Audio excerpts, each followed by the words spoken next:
Hello, it's good to be here this morning. And this is Coffee with Composers, which I sometimes call Coffee with Creatives, like today with our guest, Melissa Slocum.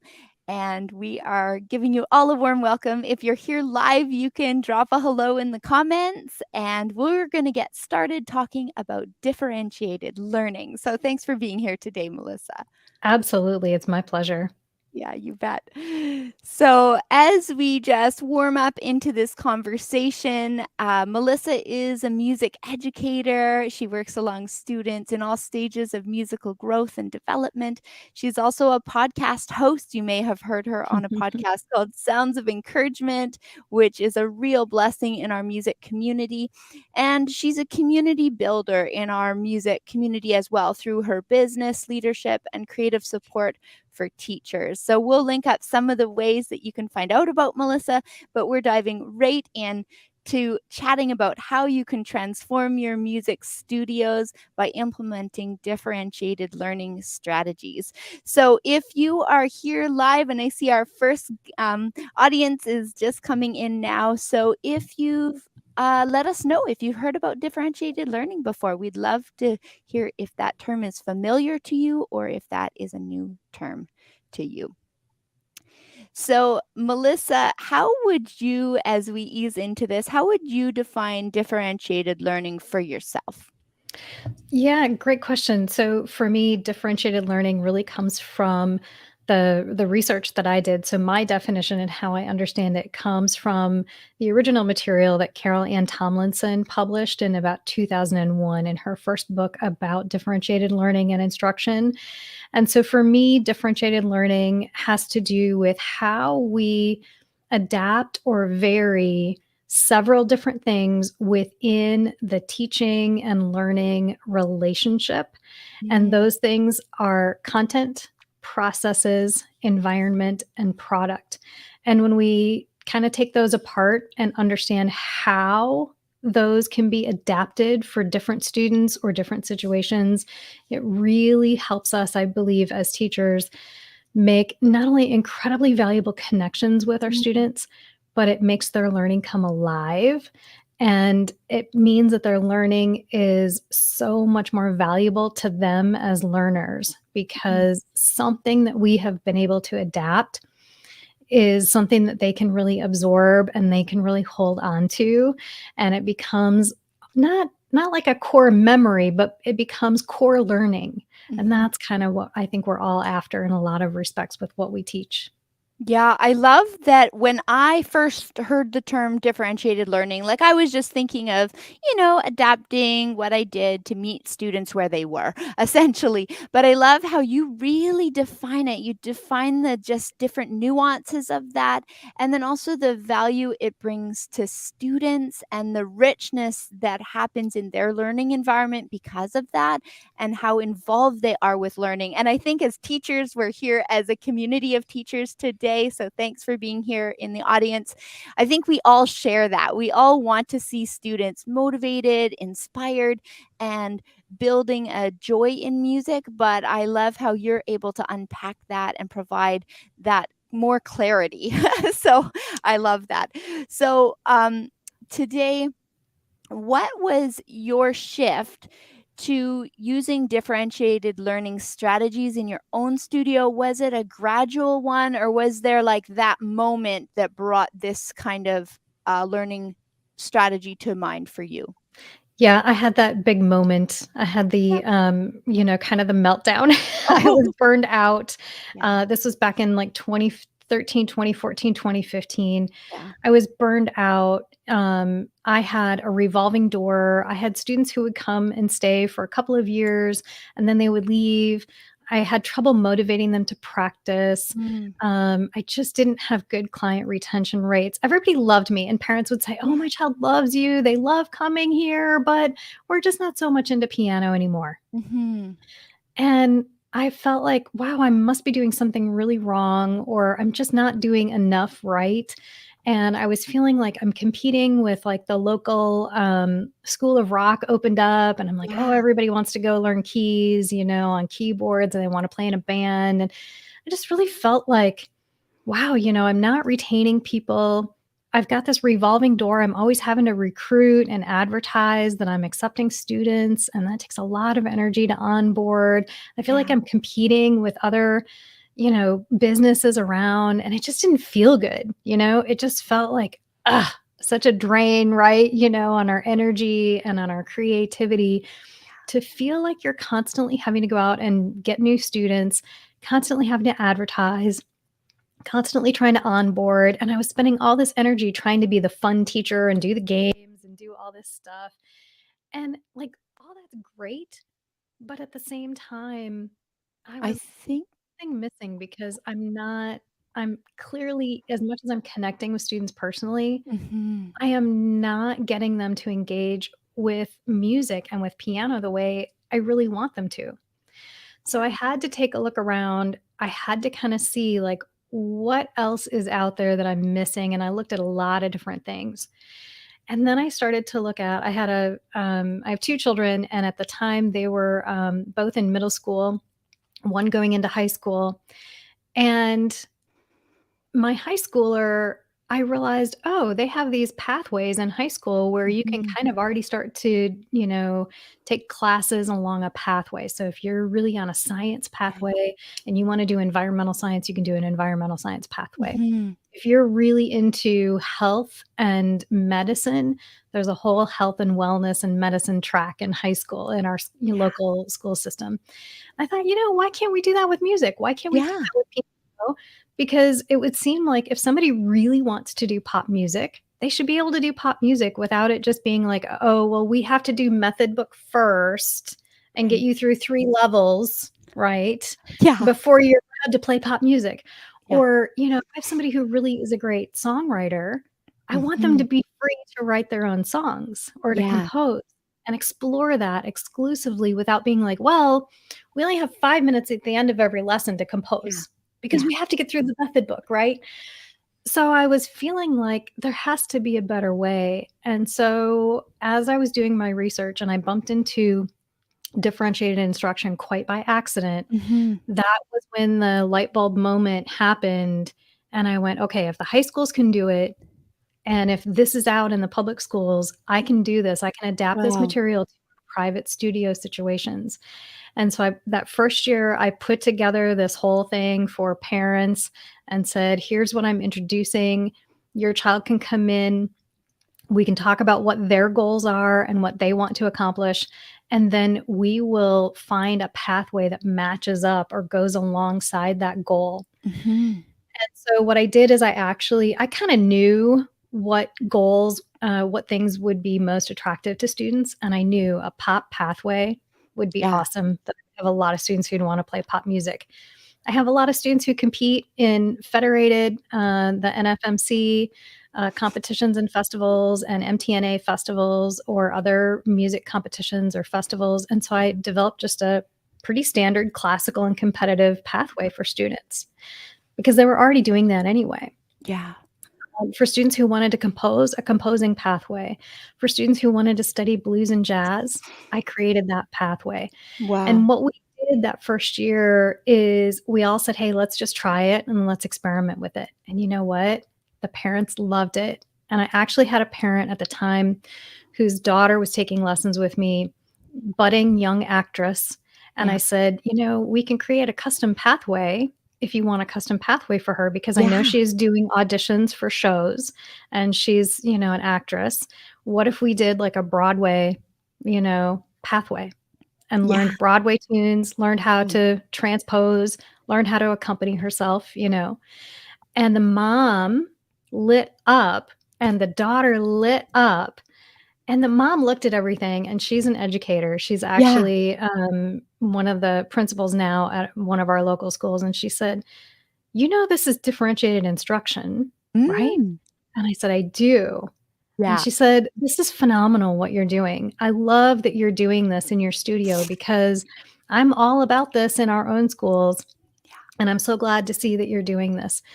So once I started doing that, the first year that I had pathways available in my studio, it was a huge, huge success. I never had to beg students Mhm. to practice.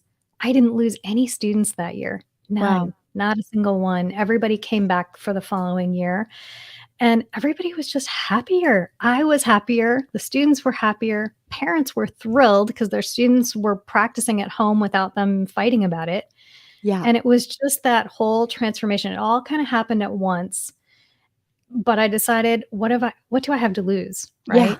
You know? So I just jumped in and went full on with it. That's so special, and I love that you went from a place like, I think we can all be in that place sometimes as teachers as a bit of overwhelm.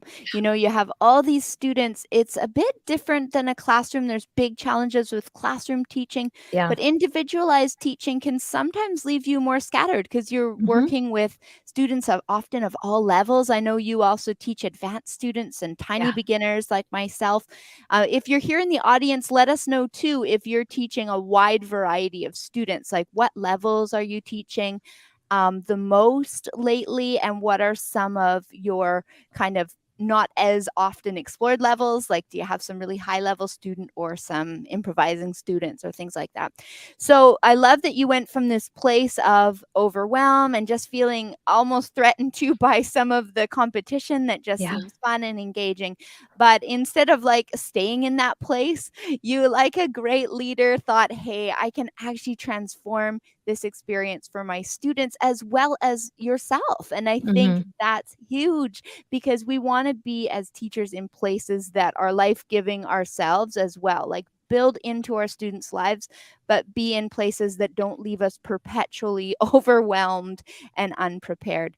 So, just Exactly. pausing for a second, I love that Christina said this was a new term for her. I know she's studying music. She's an amazing violinist and nurturing musicians as well. And that Amanda here, Amanda Tarot Music, was saying that right now one of her students is probably level one, but this year they're composing 100%. And I think that's what you're talking about too, is Yeah. like not trying to pretend it's something else. Let's just create a pathway Mhm. and have that learning really celebrate the interests of the student. And like you said, that's winning for everyone. Mhm. And later in this live stream, we're going to explain a little bit more of how you can do that as a teacher. Because some of you might think, well, that's great that you've got, like, you know, the blues path and the improv path and the classical path, but tell me how I'm going to navigate all that. So I love that you have some Exactly. clear solutions for that too.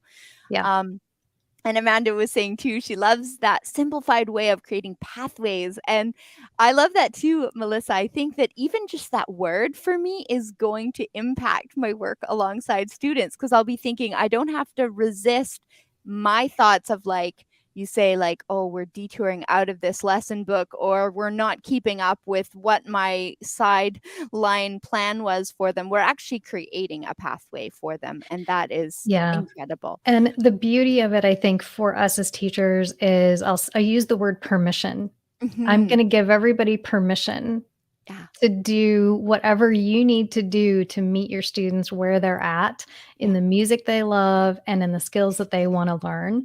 Because when we give ourselves permission to do that and to say, "I don't have to just be in method books," or "I don't have Mhm. to just teach this particular way," and we give ourselves permission to look outside that and think outside that, I think we do ourselves a favor and our students a favor, and, there's so much more that is continues to come out about Mhm. how the brain works and how Yeah, children learn yeah. and how how people who are neurodiverse or maybe on the autism Mhm. spectrum, there's so much more that we're learning about that, and so I just want to make sure everyone has permission to Mhm. go outside of what the tradition of music pedagogy has taught us about how to teach.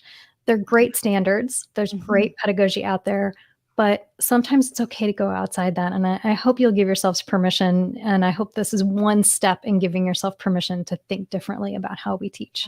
Oh, that's beautiful, and I love that aspect of that permission, because sometimes we have that kind of little bit of low key pressure that we put on ourselves that's just like, oh, wow, we should be doing something different. It should look different. I'm going to see if Mhm. I can put this slideshow up. So I defined it myself when I was thinking of this interview with Melissa, and I thought differentiated learning celebrates the unique needs of individual students and provides a flexible, adapted approach that promotes meaningful learning and builds skill and confidence. So I love that we're kind of looking through words that spark what that means to us, and Melissa's really defined that well. And so for me, I was thinking, yeah, it's individualized, it's student-led goals, it's adaptive, it's collaborative and inclusive and flexible. And yet, even though we could probably all agree that those are great words, we're probably all left with like, okay, we're doing that a little bit, Yeah. but now we want to figure out like um how do we actually make that happen as a more clear plan? So I love that the next thing we're going to be talking about is how to actually make that feel right for your own studio and not somebody else's ideas of pathways, but that you actually get to create this yourself in your studio. And I love that Christina mentioned that that does sound like so clear and tailored to be thinking of it as pathways. And I love that Yeah. too. So as we take a peek at that, take a deep breath here. Um, I was thinking, can you tell us more about your music lesson pathways that you use right Yep. now and how teachers might be using those on their own too? Yeah, I think the pathways that I developed really came from what already had in my studio in terms of the learners that I was already working with. And then over the years, I've added or I've customized some of those pathways even more. I Yeah. originally started with only about 5 different pathways. Traditional piano lessons can be a pathway. So, if you're going to do traditional lessons and lesson books, that's okay. You can call that a pathway because that's very, very, that's what we should be doing. We should be claiming that traditional piano lessons are still a valid, wonderful way to teach and to learn. And some students are well suited toward a very traditional way of learning, and that's great. But I also knew I had a lot of students who wanted to do pop music. So I developed a pop and improvisation pathway. And I just create binders for all of my pathways and I fill them up Oh, with all the great, materials and resources that I find. I also decided, I have a lot of students who are doing really well, but they've expressed the desire to be better at sight reading and to be able to just kind of sit down and play anything. yeah. And I was familiar with Elisa Milne's 40-piece challenge, and I Oh, yeah. love that 40-piece challenge, and I had already adapted that for my studio to be a 30-piece challenge, so I just made that a pathway in my studio and said, "Here are the benefits of doing a 30-piece challenge or a 40-piece challenge. You get to be a better sight reader, Yeah. and because you're doing so much great rep, now you can sit down and play just about anything because over the course of a year, you'll have played from 10 different genres of music Yeah. along the pathway. I knew that there were students who were classical and wanted Mhm. to do every single competition. They were doing state theory testing. They were doing all the things. And so I said, they probably don't need to be spending time worrying about pop music. They probably just need to be spending time doing what they need to do to prepare for competitions. Yeah. So, why am I trying to cram all this other stuff in on top of getting ready for festivals and competitions and theory tests? Yeah, you know? exactly. And so I gave my students permission just to focus on their classical music, just to focus on their theory testing, just to focus on preparing for whatever they had, coming up next. And it really made a huge difference in what they were able to accomplish in any given amount of time for those performances. Mhm. I did. I added on Yep. to the pathways and started developing more. But what happened was because I was giving myself and my students permission to just focus on what they wanted to do, all of a sudden they took off. Yeah. And not only were they meeting their own goals, but they were practicing and they were doing some incredible things, musically. Yeah. And I found that parents were commenting, they would be like, they would text me and I would get these messages from parents like this. They would go like, I don't know what you did in that lesson today, but my child just came home and they've been at the piano for 2 hours and I can't get them away. Right, yeah. You know? Um, or I would get a text message saying, I don't know what you're doing over there in those lessons, but I haven't had to ask my child to practice in a month. They just keep going to the Beautiful. piano on their own. Yeah, I love that so much, hey? Yeah.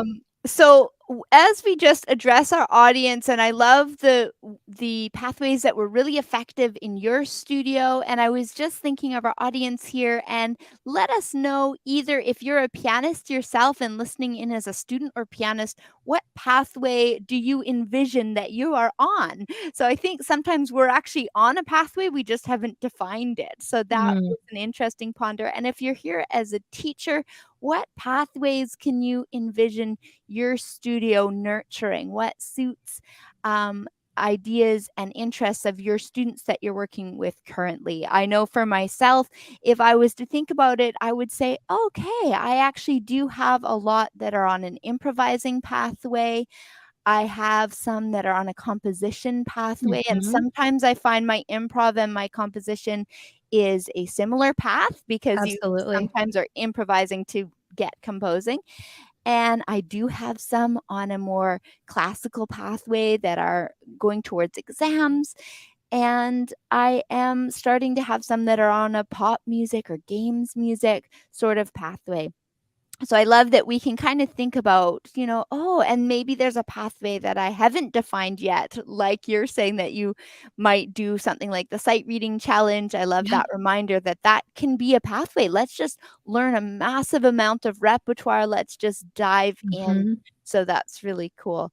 And Amanda mentions again, a lot of her students come to her because they want to learn hymn playing. So that's her main That's perfect. pathway Yeah, and which includes improv and composition. And I love absolutely. too that sometimes when we have clarity with what we do offer, that attracts students that might be on the pathways that we can offer. Do you And I find that as feel well? like yeah, I feel like as teachers, we get inundated with the stuff we should do, and we get Mm, should all day long. Oh, you should incorporate composing, you should incorporate improv, you should incorporate sight reading, you should incorporate audiation, you should the like, that's overwhelming. yeah, How can you possibly incorporate all that into a 30-minute lesson or a 45-minute yeah. lesson or an hour-long lesson, or how can you incorporate all that into the span of a month or a year? It is hard, and I think teachers feel bad when they can't do it all, Yeah. and this is a way of saying, all of that stuff will happen naturally, organically, Mm, but what we do is create a structured pathway for students so that all the other stuff comes through the music that they actually are going to practice and that they're going to love, or through the skills that are their goals to learn. So wonderful. yeah, if their skill, if what they want to do is hymn playing, you're still going to Mhm. teach theory. You're Yeah. still going to teach composing. You're still going to do improv. You're still going to do ear training, but when you do it through that vehicle of him playing and say, "Here, you get to do this all the time as much as you want," I think it just makes a huge difference in the amount of motivation that a student has to practice. Parents feel better about what you are doing for their child, and it Mhm. really boosts the confidence that parents have in you as a teacher as well, because they know that you've gone the extra mile and you've met their child and you know and understand what their child needs. Yeah, that's brilliant. So I think as I was pondering this conversation, I thought to myself, from a teacher's perspective, the things that might come to mind when I'm thinking, oh, about having to form pathways or do something different. And I love that you're saying, no, you're not doing something different necessarily. You're actually just defining what you are doing and what's life giving to you. And so that's um, super important to ponder as we do this. So I love that the pathways you're presenting actually increase motivation. We chatted about today that they motivate Mhm. students, they boost retention because students are on a pathway that's life-giving for them and has that intrinsic motivation involved in it. It reduces overwhelm for families. You mentioned that families are saying, hey, this is brilliant. My students want to be there, they want to practice. So, love that. Brings clarity for teachers and it builds fresh strategies that you may already be doing, but just helps define them. And it continues to nurture individuality, which I think we all want in our students. We want to nurture them where they're at. So I Yeah. love what you're doing in that regard. So if teachers are wanting to build more of these opportunities in their studios, what are some ways they can get started in defining things better? The first thing that I do is I find out what the students' goals are, Mhm. what they wanna learn, you Yeah, know, and we have this, I know you have it linked up or people can go to musiclessonpathways.com. I use a goals and habits card, yeah, and I print it on cardstock at the beginning of every year, and I find out what are your goals this year, yeah, you know, because the kids change. So even if last year they wanted to do pop music and improvisation and be on that pathway, yeah. I wanna know, did that change? Do you wanna do music history this year? What Mhm. else are you curious about? I have Yeah. students who have done every possible pathway that I've ever offered because they just keep their interests keep changing, and they're like, "You know, this year I want to do music history." I'm like, okay, we'll do music That's history. Or they'll good. say, this year I want to learn jazz and blues. Okay, we'll learn jazz and blues. Yeah. So, I would start with finding out what your students really are interested in Mhm. and what their goals are and what music they want to play. When we Beautiful. start there by asking for what they want, they really have agency suddenly and they really get to kind of direct the learning and say, well, I really love hymns, or I Yeah. really love classical music, or I really love pop music, or whatever it is that they want to do. And then you can start from there. And I always ask students to not only what are your goals, but why Mhm. are those goals important to you? And Yeah. that's on that goals and habits card. Yeah. The habit side of the card I love because there are some students who they won't meet their goal in a Yeah. given time period, and that's okay. Yeah. But that's why I have habits on the back side of that card, and these are really Mm. just character traits, Yeah. things like persistence, decision making, how am I dealing with distractions on a regular basis? These Yeah. are character things that we wanna build in our students, and I've had students who get to the end of a school year and they haven't met a single goal. Yeah. But Yeah. I know they tried so hard and it's okay. And Yeah. so what we do is we say, sometimes it's not about the goal that you set for yourself. Mhm. Sometimes it's about how you grew as a human being over the course of this last year and Beautiful. look at how amazing you are at decision making after a full year. Yeah. And so we track their habits as well as checking in on their goals. And so the goal sheet is where I start with students in starting to build that sense of agency into the studio. And then, as far as building the pathways, there are a lot of things that you can do. A lot of teachers already use a lot of DI strategies in their Mm. studios. They already do a great job varying the environment Yeah. with games and off the bench activities. And I have a workshop that I'll be doing next week about more detailed, in depth, differentiated instruction strategies that Mm. you can use in your studio.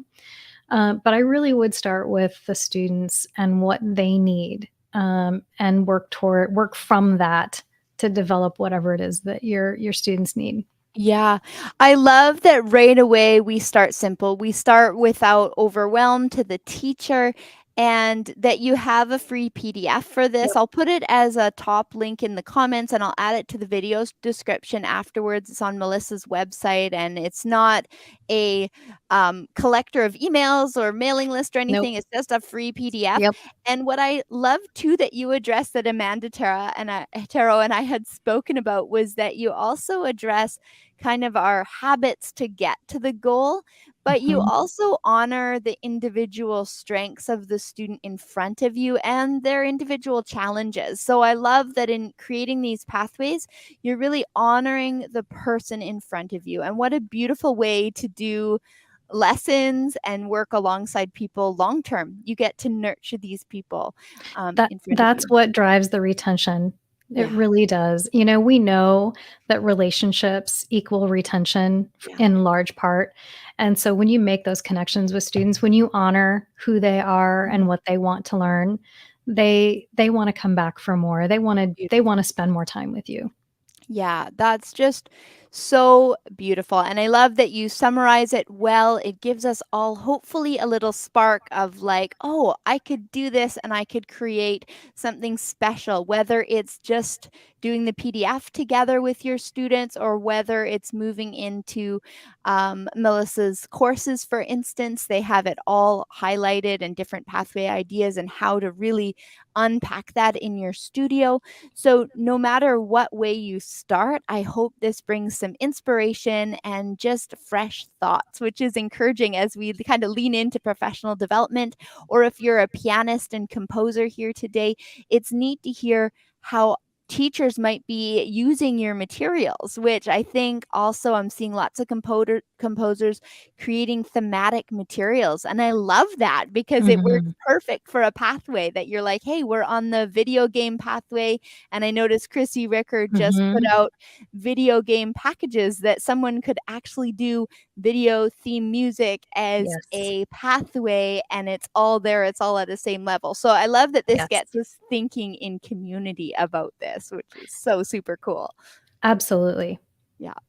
So, we will link up everything that you've told us today and some information for your Music Grow materials. Thank you for being here today, Melissa. And if you're here in the audience, you can drop in the comments what was the most valuable takeaway for you today. What was something that got you thinking and got you motivated in working alongside your students? So thank you so much, Melissa. Really appreciate it. Absolutely, absolutely. Okay, we'll be talking later. You can tune in to live streams often on Fridays, and Melissa and I have some other things coming up to do with co-regulation and meeting your students where they are. And next week, I am meeting with Canadian composer Wendy Edwards Beardall Norton about her composing, and that's a wonderful guest you can look Love forward her. to. Okay, we'll see you all next time. Thanks, Amy. You're welcome.